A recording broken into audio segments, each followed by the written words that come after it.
There was a young man who came to the Prophet ﷺ complaining to the Messenger ﷺ. He said to him, Ya Rasulullah, my father takes my money. He always asks me for money. Rasul ﷺ said, well, call your father. He went to call his father. Jibreel alayhi salam came to the Prophet ﷺ in that time. And he said to him, Rasulullah, when the father comes to you, ask him what you want. But ask him this question as well. Ask him, what were you saying in secret on your way here?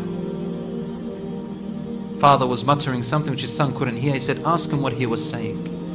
When the father approached the Rasul ﷺ, asked him, is it true what your son is saying? The father said, Ya Rasulullah, if he only knew what I'm using his money for anyway. I'm using it to look after his poor auntie. She is left without anybody. Where else am I putting it? Only in places where I have to. Using it towards his family.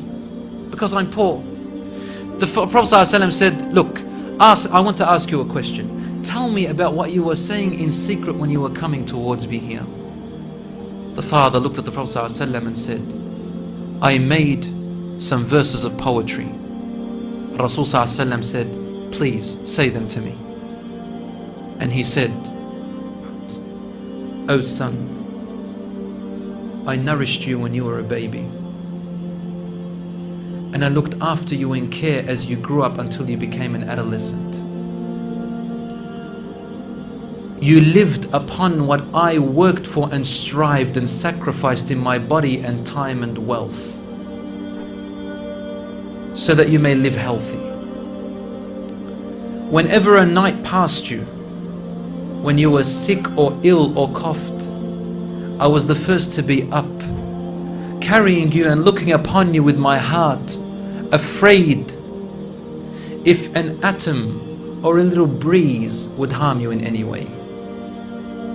I could not sleep while seeing you sick until you slept, and then I slept. When I used to see you sick, it was as if I was the one who was sick and ill, and so my eyes would always overwhelm with tears, but you never knew. And when you finally reached the adulthood, which all my life I was anticipating and looking forward to seeing you become that. I mean, this is all he's doing, right? He's raising him, waiting for the day he's going to get married, the day when he will get his qualifications and finish, the day when he will get his skill, the day when he can stand on his feet, the day when he will rejoice. He said, until you reach the day when I have all my life anticipated in my heart to see you reach and rejoice. You gave me a reward, and your reward was harshness and frowniness and mistreatment, as if I am the one who owes you and you owe me nothing. The way you treated me is like what a neighbor would treat his neighbor. I wish that you even gave me that. Rasul ﷺ, he looked up at the father, and the father looked at him, and the Prophet ﷺ's beard was soaked with tears. From his emotion, Rasul ﷺ grabbed the boy from his chest. He shook him and said to him, you and everything you own belongs to your father. This hadith is narrated in Ibn Majah.